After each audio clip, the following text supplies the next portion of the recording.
Hello, എല്ലാവർക്കും സ്വാഗതം. എല്ലാവരും പരീക്ഷയുടെ ലാസ്റ്റ് മിനിറ്റ് പ്രിപ്പറേഷനിലായിരിക്കുമല്ലോ.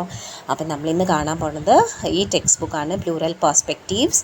നിങ്ങൾക്ക് സെക്കൻഡ് സെമ്മിന് നിങ്ങളുടെ സെക്കൻഡ് പേപ്പറാണ്, അതായത് റീഡിങ്സ് ഓൺ ജെൻഡർ. അപ്പോൾ ഈ ടെക്സ്റ്റ് ബുക്കിൽ നമ്മൾ ഇന്ന് കാണാൻ പോണത് മോഡ്യൂൾ 1ഉം മോഡ്യൂൾ 2 ആണ് അല്ലേ.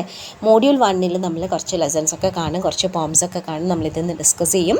അതുപോലെ തന്നെ നമ്മൾ മോഡ്യൂൾ 2ഉം നമ്മളിന്ന് ഡിസ്കസ് ചെയ്യും.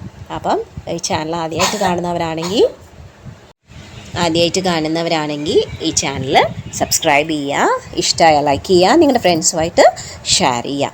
അപ്പോൾ നമ്മൾ പറഞ്ഞു, ഈ പേപ്പറിൽ നിങ്ങൾക്ക് ആദ്യം വരുന്നത് നിങ്ങളുടെ എസ്സേസ് ആണ്. അപ്പോൾ മോഡ്യൂൾ 1ൽ നിന്നും 2 എസ്സേസ് ഉണ്ടാവും. ആ 2 എസ്സേസിൽ നിങ്ങൾ ഒരു എസ്സേ എഴുതണം. അതേപോലെ തന്നെയാണ് മോഡ്യൂൾ 2. മോഡ്യൂൾ 2ലും 2 എസ്സേസ് നിങ്ങൾക്ക് വരും.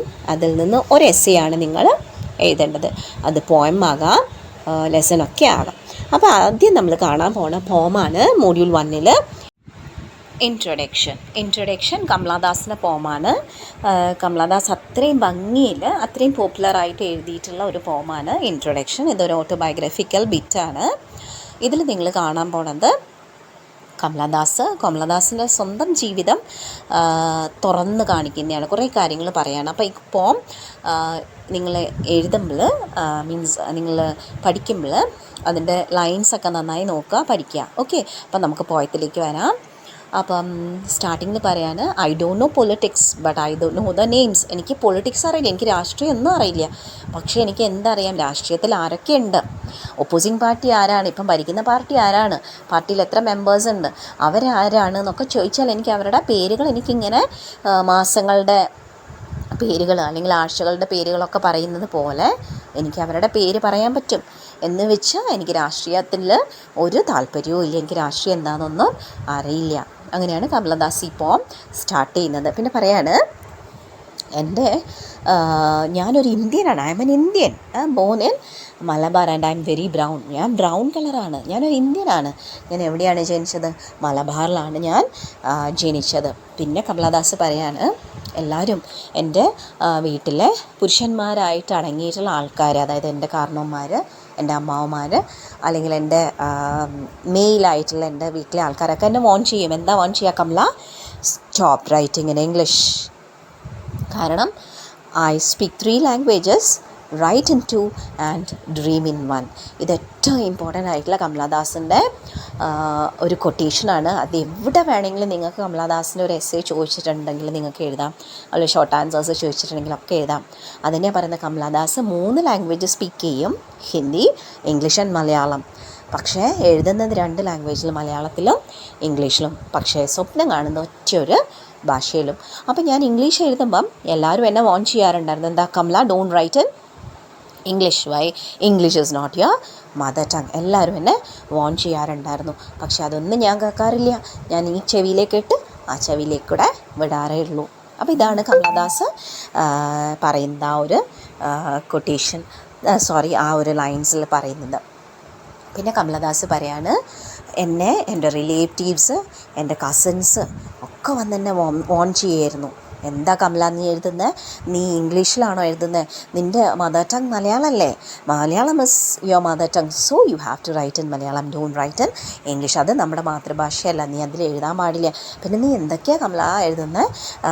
എല്ലാം ഇങ്ങനെ തുറന്ന് എഴുതാൻ പറ്റുമോ? നീ ഒരു സ്ത്രീയല്ലേ, സ്ത്രീയെക്കുറിച്ചിട്ടുള്ള എല്ലാ കാര്യങ്ങളും തുറന്ന് എഴുതാൻ പറ്റുമോ എന്നൊക്കെ പറഞ്ഞ് അവർ വാൺ ചെയ്യാറുണ്ടായിരുന്നു. അപ്പോൾ കമലദാസ് പറയും, എനിക്ക് കംഫർട്ടബിളായി തോന്നുന്ന ലാംഗ്വേജിലാണ്, ഏത് ലാംഗ്വേജിലാണ് എനിക്ക് നന്നായി എക്സ്പ്രസ് ചെയ്യാൻ പറ്റുക ആ ലാംഗ്വേജിലാണ് ഞാൻ എഴുതുന്നത്. അത് ചിലപ്പോൾ ഇംഗ്ലീഷിലാവാം, അല്ലെങ്കിൽ ചിലപ്പോൾ മലയാളത്തിലാകാം.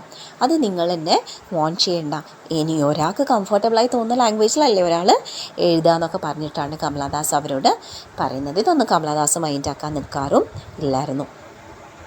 പിന്നീട് നിങ്ങൾ കാണുന്നത് കമലദാസിൻ്റെ വെഡിങ്, അതായത് മാരേജിനെ കുറിച്ചിട്ടൊക്കെ പറയാണ്. ഫസ്റ്റ് നൈറ്റിനെ കുറിച്ചിട്ട്, അതായത് ഞാനൊരു 16 വയസ്സുള്ള സമയത്തായിരുന്നു എന്നെ വിവാഹം ചെയ്യുന്നതും. എന്നെ വിവാഹം ചെയ്തതിന് ശേഷം അറിയാം, ഞാൻ ഒരു ഇഷ്ടപ്പെടാത്ത രീതിയിലുള്ളൊരു വിവാഹമായിരുന്നു എൻ്റെത്. കാരണം 16 വയസ്സിലൊരു പൂമ്പാറ്റയെ പോലെ പാറി നടക്കുന്ന ഒരു പ്രായത്തിൽ എന്നെ പിടിച്ച് കല്യാണം കഴിപ്പിച്ചു. ഒരു ദിവസം രാത്രി അയാൾ വരുന്നു, എന്നെ പിടിച്ചു വലിച്ച് എൻ്റെ ബെഡ്റൂമിലേക്ക് കൊണ്ടിടുന്നു, വാതിലടയ്ക്കുന്നു. അതിനുശേഷം എൻ്റെ ശരീരം മുഴുവൻ എനിക്ക് അടിച്ചിടിച്ച് പോലുള്ള വേദന. അന്വേഷിച്ച് അയാളെന്നെ അടിച്ചിട്ടില്ല, ഉപദ്രവിച്ചിട്ടില്ല, പക്ഷേ എൻ്റെ ശരീരം ആകെ നുറുങ്ങുന്ന വേദനയായിരുന്നു. പിറ്റേന്ന് ഞാൻ തീരുമാനിച്ചു, എനിക്ക് സ്ത്രീ എന്നുള്ള ഒരു ലേബൽ എനിക്ക് വേണ്ട. ഇനി മുതൽ, നാളെ മുതൽ ഞാൻ ആരായി നടക്കും? ഒരു പുരുഷനായി നടക്കും. അതുകൊണ്ട് തന്നെ പിറ്റേന്ന് രാവിലെ കമലദാസ് എന്ത് ചെയ്യുന്നു? കമലദാസിൻ്റെ ബ്രദറിൻ്റെ ട്രൗസേഴ്സും ഷർട്ടും ഇട്ടിട്ട് നടക്കുകയാണ്. അതൊക്കെ കഴിഞ്ഞ് പുറത്തേക്ക് വരുമ്പം കല്യാണം കഴിഞ്ഞ് പിറ്റേ ദിവസം ബന്ധുക്കളൊക്കെ കാണുമ്പോൾ കമലദാസിന് ഡ്രസ് കോഡ് ട്രൗസറും ഷർട്ടും. എല്ലാവരും കമലനെ പറയാണ്, എന്താ കമല, എന്താണ് നീ ഇട്ടിട്ടുള്ളത്? ഇതാണോ ഒരു സ്ത്രീകൾ ഇടുന്ന വേഷം? പ്രത്യേകിച്ച് നീ കല്യാണം കഴിഞ്ഞു, നീ ഒരു ഭാര്യയാണ്, you are A wife, B A cook. നീ എന്തായി മാറണം? നിൻ്റെ ഹസ്ബൻഡിന് വെച്ചുണ്ടാക്കുന്ന ഒരു കുക്കായി മാറണം. അവനെ നോക്കുന്ന ഒരു സെർവൻറ്റ് പോലെ ആവണം. അവൻ്റെ എല്ലാ കാര്യങ്ങളും നീ നോക്കണം. സാരിയോ അല്ലെങ്കിൽ വേറെ എന്തെങ്കിലും ഡ്രസ്സോ നീ ഇട്, ഇങ്ങനെ നടക്കല്ലേ കമല എന്നിട്ട് വോൺ ചെയ്യുന്നു. ഓക്കെ, അപ്പോൾ അതൊക്കെ എതിർക്കുന്ന ഒരാളായിരുന്നു കമല. ഓക്കെ, അപ്പോൾ കമലദാസിന് എപ്പോഴും എന്താണ്, സെർവൻസിനോടൊക്കെ ഭയങ്കര അനുകമ്പയായിരുന്നു. അതിൽ പറയുന്നുണ്ട്, സെർവൻസിനോടൊക്കെ നീ ഓർഡർ ചെയ്യണം. പക്ഷെ ഒരിക്കലും കമലദാസിന് സെർവൻസിനെ ഒന്നും ഓർഡർ ചെയ്യാനൊന്നും പറ്റില്ലായിരുന്നു. അവർ സ്വന്തം വീട്ടിലെ ആൾക്കാരായിട്ടാണ് കമലദാസ് കണ്ടിരുന്നത്. അപ്പോൾ ഇതൊക്കെ ആര് കമലേനെ വോൺ ചെയ്തിട്ടുണ്ടായിരുന്നു? വീട്ടിലുള്ള ആൾക്കാരൊക്കെ വോൺ ചെയ്തിട്ടുണ്ടായിരുന്നു. പിന്നീട് കമലയുടെ ഉള്ളിലുള്ള കാര്യങ്ങളാണ് പോയത്തിലൂടെ എഴുതിയിട്ടുള്ളത്. അത് നിങ്ങൾക്ക് കാണാം. കമലദാസ് ഇൻട്രൊഡക്ഷൻ എന്ന് പറഞ്ഞിട്ടുള്ള പോയത്തിൽ പറയുന്ന കാര്യങ്ങളൊക്കെ. പിന്നെ നിങ്ങളൊരു എസ്സി എഴുതുമ്പോൾ ഇതൊക്കെ കാര്യങ്ങൾ ശ്രദ്ധിച്ചിട്ട് വേണം നിങ്ങളൊരു എസ്സിയൊക്കെ എഴുതാൻ.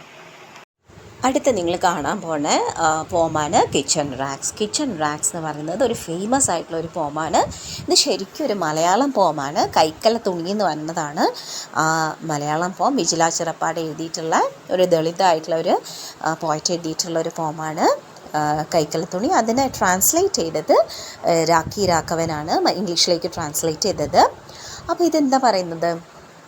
നമുക്കറിയാം, നമ്മുടെ വീട്ടിലെ ഏറ്റവും വൃത്തികെട്ട അല്ലെങ്കിൽ നമ്മളേറ്റവും പുറത്തേക്ക് കാണിക്കാൻ ആഗ്രഹിക്കാത്ത ഒരു തുണി ഉണ്ടെങ്കിൽ അതെന്താണ്? നമ്മുടെ വീട്ടിലെ കൈക്കൽ തുണിയാണ്. എപ്പോഴും അതിൻ്റെ സ്ഥാനം എവിടെയാണ്? അടുപ്പിൻ്റെ ചോട്ടിലാണ് അതിൻ്റെ സ്ഥാനം. അതായത് കഞ്ഞി വാർക്കാനും വീണ കഞ്ഞിവെള്ളം തുടച്ച് മാറ്റാനൊക്കെയാണ് നമ്മൾ ഉപയോഗിക്കാറ്. അതെപ്പോഴെങ്കിലും നീറ്റായിരിക്കും? ഒരിക്കലും അല്ല. അതിന് ഡെയിലി നമ്മൾ കഴുകും? ഒരിക്കലും അല്ല. അപ്പോൾ കൈക്കൽ തുണി എന്ന് പറയുന്നത് എന്താണ്? എപ്പോഴും ചെളി അല്ലെങ്കിൽ അഴുക്ക് അല്ലെങ്കിൽ സ്മെല്ല് ചെയ്യുന്ന ഒരു തുണിയായിരിക്കും അല്ലേ? എപ്പോഴും പിന്നാമ്പുറത്താണ് അതിൻ്റെ സ്ഥാനം. എപ്പോഴെങ്കിലും നമ്മളതിനെ മുൻവശത്തേക്ക് കൊണ്ടുവരും, അല്ലെങ്കിൽ ആരെങ്കിലും കുറച്ച് തുണി തരണേ എന്ന് പറഞ്ഞാൽ നമ്മൾ ഈ കൈക്കൽ തുണി എടുത്ത് കൊടുക്കും? ഒരിക്കലുമില്ല. കാരണം നമ്മൾ ഒരിക്കലും അതിനെ മുന്നിലേക്ക് കൊണ്ടുവരാൻ താല്പര്യപ്പെടില്ല. എപ്പോഴും അതിൻ്റെ സ്ഥാനം എവിടെയാണ്? അടുക്കളയുടെ അടുപ്പിൻ്റെ ചോട്ടിലാണ്. അപ്പോൾ ഇങ്ങനെ ഉള്ള ഈ കൈക്കൽ തുണി എങ്ങനെയായിരിക്കും നമുക്കറിയാം? അത് റോക്ക് ഹാർഡായിരിക്കും അല്ലേ? റാപ്ഡ് അപ്പ് ഇൻ ഗ്രിം എന്നാണ് ഈ പോം തുടങ്ങുന്നത്. അപ്പോൾ ഒരു എസ്സിയൊക്കെ എഴുതുമ്പം ആ ലൈൻസൊക്കെ നിങ്ങളൊന്ന് പഠിച്ചു വെക്കുക. ആ ലൈൻസൊക്കെ പഠിച്ചു വെച്ചിട്ട് കോട്ടേഷനിൽ കോട്ടൊക്കെ ചെയ്യുമ്പോൾ നിങ്ങൾക്ക് എക്സ്ട്രാ മാർക്സൊക്കെ നേടാൻ പറ്റും കേട്ടോ. അപ്പോൾ ആ പോയം സ്റ്റാർട്ട് ചെയ്യുന്നതിന് റാപ്ഡ് അപ്പ് ഡേർട്ട്, ഗ്രിം എന്ന് പറഞ്ഞാൽ ഡേർട്ട്. ഒരിക്കൽ പോലും ഇതിനെ കഴുകുകയോ ഉണക്കുകയോ ഒന്നും ചെയ്തിട്ടില്ല. ഒരിക്കൽ പോലും ഇതിനെ വെള്ളം കാണിച്ചിട്ടില്ല. കാരണം എന്താ? അതിന് അത്ര ഇമ്പോർട്ടൻസേ ഉള്ളൂ. അതിന് എപ്പം മാത്രമേ വേണ്ടുള്ളൂ? ഈ അടുപ്പിൻ്റെ കഞ്ഞി മാർക്കാനും അടുപ്പിൻ്റെ ആ ഭാഗത്തെ ചാരമൊക്കെ ഒന്ന് മാറ്റാനൊക്കെ ഇതിനെ വേണ്ടുള്ളൂ. അതുപോലെ ഇത് കഞ്ഞിവെള്ളം വീണിട്ടായിക്കോട്ടെ, ഈ ചെളി ആയിട്ടായിക്കോട്ടെ, ഇതെപ്പോഴെങ്ങനെയാണ്?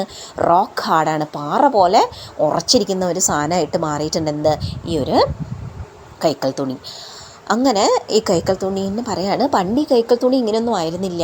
ഇത് കുഞ്ഞുമോളുടെ ഡ്രസ്സായിരുന്നു. കുഞ്ഞുമോൾ പണ്ട് ചെറുതായിരുന്നു. അപ്പം കുഞ്ഞുമോൾക്ക് വേണ്ടിയിട്ട് വാങ്ങിക്കൊടുത്ത ഒരു നല്ല ഭംഗിയുള്ള ഉടുപ്പായിരുന്നു ഒരിക്കലും ഇന്ന് നിങ്ങൾ കാണുന്ന ഈ കൈക്കൽ തുണി. കുഞ്ഞുമോളുടെ ഉടുപ്പായിരുന്നു. അന്ന് പുതിയ നല്ല മണം ഉള്ള ഉടുപ്പ് നല്ല തേച്ച് മടക്കി അലമാരയുടെ ഉള്ളിലൊക്കെ വെച്ചിട്ടുണ്ടായിരുന്നു. പക്ഷേ ഇന്ന് ഈ ഉടുപ്പിൻ്റെ സ്ഥാനം എവിടെയാണ്? അടുപ്പിൻ്റെ ചോട്ടിൽ. അതേപോലെ തന്നെ ഈ ഉടുപ്പിട്ട കുഞ്ഞുമോളുടെ സ്ഥാനം ഇന്ന് എവിടെയാണ്? വേറൊരു അടുപ്പിൻ്റെ ചോട്ടിൽ. അവളും കല്യാണം കഴിച്ചു. അവളും ഇന്ന് എവിടെയാണ്? വേറൊരാളുടെ അടുപ്പിൻ്റെ ചോട്ടിലാണ്. അതായത് സ്ത്രീകൾ, പ്രത്യേകിച്ച് സ്ത്രീകളാകുമ്പം എവിടെയാണ് അവരുടെ എന്താണ് സ്ഥാനം, അല്ലെങ്കിൽ അവരുടെ ആ ജോലി എന്താണ്? പഴയ കാലത്താണ് കേട്ടോ. അവർക്ക് ഭക്ഷണം വെക്കുക, അടുക്കള കാര്യങ്ങൾ ചെയ്യുക എന്നൊക്കെയാണ്. അപ്പോൾ ഇന്ന് നമ്മുടെ കുഞ്ഞുമോളുടെ പഴയ ഉടുപ്പും അടുപ്പിൻ്റെ ചോട്ടിലാണ്. കുഞ്ഞുമോൾ എവിടെയാണ്? വേറൊരടുപ്പിൻ്റെ ചോട്ടിലാണ്. അപ്പോൾ നിങ്ങൾക്ക് കാണും ഹേർത്ത് എന്ന് കാണാൻ പോയത്തിൽ. അപ്പോൾ ഹേർത്ത് എന്ന് പറഞ്ഞാൽ അടുപ്പാണ്. ഓക്കെ. പിന്നെ പറയുന്നത് പണ്ട് കുഞ്ഞുമോൾ മൂളിപ്പാട്ടൊക്കെ പാടിയിട്ട് ഇതിലേ ഓടിപ്പാറി നടക്കാറുണ്ടായിരുന്നു. പക്ഷേ ഇന്ന് കുഞ്ഞുമോളുടെ ഒരു മൂളിപ്പാട്ട് പോലും കേൾക്കുന്നില്ല. കാരണം കുഞ്ഞുമോൾ എന്താണ്? തിരക്കാണ്. ജോലി ജോലി ജോലി.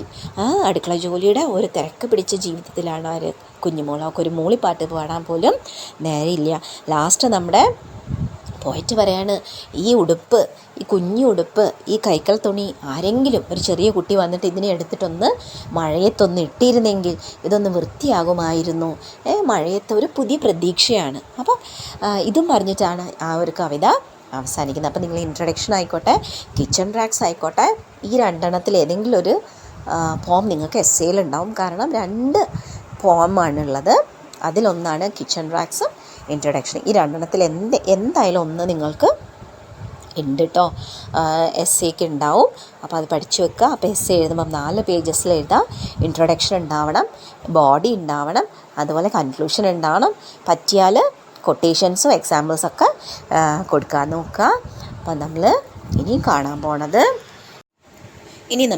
പോണത് ദാക്ഷായണി വേലായുധൻ ലെസണാണ്. നമുക്കറിയാം Dakshayani Velayudhan, she was A Dalit writer. അതുപോലെ ആദ്യത്തെ കോളേജിൽ പോയി BSc കെമിസ്ട്രി പഠിച്ച ദളിത് ഫാമിലിയിൽ നിന്നുള്ള ആദ്യത്തെ ഒരു പെൺകുട്ടിയാണ് ആര്? നമ്മുടെ ദാക്ഷായണി വേലായുധൻ. അതുപോലെ തന്നെ ഇന്ത്യൻ കോൺസ്റ്റിറ്റ്യൂവൻ്റ് അസംബ്ലിയിൽ മത്സരിച്ച അല്ലെങ്കിൽ ഉള്ള ഒരു മെമ്പർമാരിൽ ഏറ്റവും പ്രായം കുറഞ്ഞ ഒരു മെമ്പറുമായിരുന്നു ആര്? ദാക്ഷായണി വേലായുധൻ. നമുക്കറിയാം ദാക്ഷായണി വേലായുധൻ ജനിച്ചതൊരു ദളിത് ഫാമിലിയിലാണ്. പക്ഷേ she was not so poor. അത്ര വലിയ പാവപ്പെട്ടൊരു ഫാമിലിയിലല്ല. കാരണം ആളുടെ ഫാദർ ഒരു സ്കൂൾ ടീച്ചറായിരുന്നു, ഒരു വില്ലേജ് സ്കൂൾ ടീച്ചറായിരുന്നു. അതുകൊണ്ട് തന്നെ എന്താണ്, കുറച്ച് കുട്ടികളൊക്കെ ഉണ്ടായിരുന്നു. അവരവരുടെ വീട്ടിൽ നിന്നൊക്കെ സാധനങ്ങളൊക്കെ കൊണ്ടുവരും. അരി ആയിക്കോട്ടെ, പച്ചക്കറി ആയിക്കോട്ടെ, തേങ്ങ ആയിക്കോട്ടെ, അങ്ങനെയൊക്കെ ആർക്ക് കൊണ്ട് കൊടുക്കും? അതുപോലെ ചെറിയൊരു ഫീസും ഇവരൊക്കെ കൊടുക്കാറുണ്ടായിരുന്നു. അങ്ങനെ തരക്കേടില്ലാതെ കാര്യങ്ങളൊക്കെ നീങ്ങിയിട്ടുണ്ടായിരുന്നു. അങ്ങനെ ഒരു ഹാപ്പി ആയിട്ടുള്ളൊരു ഫാമിലി ആയിരുന്നു നമ്മുടെ ദാക്ഷായണി വേലായുധൻ്റെ family. Even though the family was from a lower caste. അതുപോലെ ദാക്ഷായണി വേലായുധന് 2 ബ്രദേഴ്സ് ഉണ്ടായിരുന്നു. അവരും പറഞ്ഞു മുടി നീട്ടി വളർത്തിയിട്ടുണ്ടായിരുന്നു, പാൻസും ഷർട്ട്സൊക്കെ ഇട്ടിട്ടുണ്ടായിരുന്നു. അതുകൊണ്ട് തന്നെ അവരെ അപ്പർ കാസ്റ്റിലുള്ള ആൾക്കാർ ഭയങ്കരമായിട്ട് അവരെ ടോർച്ചർ ചെയ്തു. അവരെ കല്ലെറിയും, അവരെ കളിയാക്കും, അവർ പോകുന്ന വഴിയിൽ അവരെ അസഭ്യം പറയുക ഒക്കെ ചെയ്യുമായിരുന്നു. കാരണം ഇവർ ഷർട്ട്സും പാൻസൊക്കെ ഇടുമ്പം അവർ പറയുന്നത് ഇതൊക്കെ അപ്പർ കാസ്റ്റിൻ്റെ ക്ലോത്തിങ് ആണ്, നിങ്ങളെന്തിനാണിത് ഇടുന്നതെന്നൊക്കെ പറഞ്ഞിട്ട് ഇവരെ കളിയാക്കുമായിരുന്നു അവർ. അങ്ങനെ അവർ 2 പേരും കൂടെ ജോലി ചെയ്യുന്നത് ഒരു ഹാർബറിലാണ്. അങ്ങനെ ആ ഹാർബറിൽ നിന്ന് അവരെ പുറത്താക്കുന്നതും അതൊക്കെ നമ്മൾ ആ ലെസണിൽ കാണുന്നുണ്ട്. പിന്നെ നമ്മൾ കാണുന്നത് ദാക്ഷായണി വേലായുധൻ BSc കെമിസ്ട്രി നല്ല മാർക്കോട് കൂടെ പാസ്സാകുന്നതും പിന്നീട് ഒരു സ്കൂളിൽ ടീച്ചറായിട്ട് ജോലി ചെയ്യുന്നതും കുറച്ച് നാൾ അവിടെ വർക്ക് ചെയ്തതിന് ശേഷം പാർട്ടിയിൽ പ്രവർത്തിക്കാൻ വേണ്ടിയിട്ട് അതായത് ഇന്ത്യൻ കോൺസ്റ്റിറ്റ്യൂവൻ്റ് അസംബ്ലിയിൽ പങ്കെടുക്കാൻ വേണ്ടിയിട്ട് നിർബന്ധിതയായി ജോലി ഉപേക്ഷിക്കാൻ. ഒന്നും നോക്കിയില്ല, ആ ജോലി ഉപേക്ഷിച്ചിട്ട് ആൾ പാർട്ടിയിലേക്ക് പോവുകയും പിന്നെ കോൺസ്റ്റിറ്റ്യൂവൻ്റ് അസംബ്ലിയിൽ ഒരു മെമ്പറാകുകയും പിന്നീട് വേലായുധനെ വിവാഹം ചെയ്യുകയും നമ്മുടെ ഗാന്ധിജിയുടെ ആശ്രമത്തിൽ അവരുടെ കുറച്ച് ദിവസങ്ങളൊക്കെ അവർ സ്പെൻഡ് ചെയ്യും ഒക്കെ നമ്മൾ കാണുന്നുണ്ടല്ലേ. അപ്പോൾ നിങ്ങൾക്ക് ഓർമ്മയുണ്ടോ, അവിടെ ഭക്ഷണം ചപ്പാത്തിയും ജാഗറിയായിരുന്നു.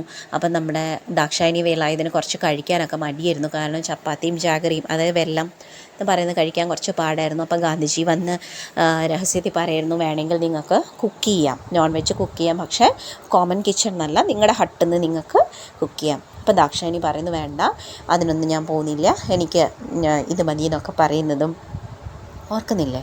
പിന്നീട് കോൺസ്റ്റിറ്റ്യൂവൻ്റ് അസംബ്ലിയിൽ പ്രവർത്തിക്കുകയും അങ്ങനെ സ്ത്രീകളുടെ ഒരു പാർട്ടി രൂപീകരിക്കുകയും അങ്ങനെ അവരുടെ സ്ത്രീകൾക്ക് വേണ്ടിയിട്ട് അവരുടെ ഓരോ ക്ഷേമത്തിന് വേണ്ടിയിട്ടൊക്കെ അഘോരം പണിയെടുക്കുകയൊക്കെ ചെയ്തിട്ടുള്ള ഒരു ലേഡിയായിരുന്നു, ഒരു സ്ട്രോങ് ലേഡി, ഒരു സ്ട്രോങ് വുമൻ ആയിരുന്നു ആര്? നമ്മുടെ ദാക്ഷായണി വേലായുധൻ. അങ്ങനെ എല്ലായിടത്തും ഒന്നാമതായി ടോപ്പിലെത്തിയ ഒരാളാണ് നമ്മുടെ Dakshayani Velayudhan, even though she was from a Dalit family, അല്ലേ? അപ്പോൾ ഇതൊക്കെയാണ് നമ്മൾ ദാക്ഷായണി വേലായുധൻ്റെ ഒരു ലൈഫ് സ്കെച്ചായിട്ട് നമ്മൾ കാണുന്നത്. അപ്പോൾ ഈ വീഡിയോസ് നിങ്ങൾക്ക് ഇൻഫോർമേറ്റീവ് ആണെന്ന് വിചാരിക്കുന്നു. നന്നായി പഠിക്കുക. ബാക്കിയുള്ള ഭാഗങ്ങൾ നെക്സ്റ്റ് മോഡ്യൂളിൽ വരെ. അപ്പോൾ ഇഷ്ടമായി ലൈക്ക് ചെയ്യുക, ഷെയർ ചെയ്യുക, ചാനൽ സബ്സ്ക്രൈബ് ചെയ്യുക.